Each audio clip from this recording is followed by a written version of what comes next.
How was that install for you? So it's a bit of a challenge. As Mitch's install video says, the driver's seat, it's very important to leave all of your bolts loose till the very end. That's very, very important.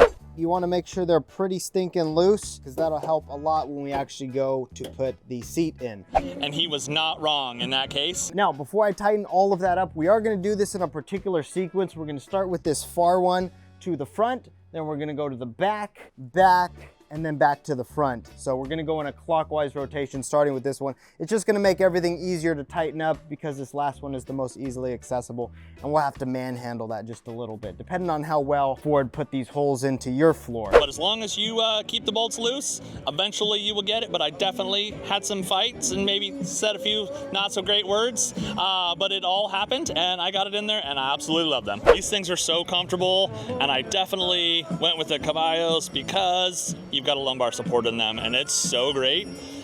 Being a little taller and having a very short wife, it's very important that the seat can move easily back and forth.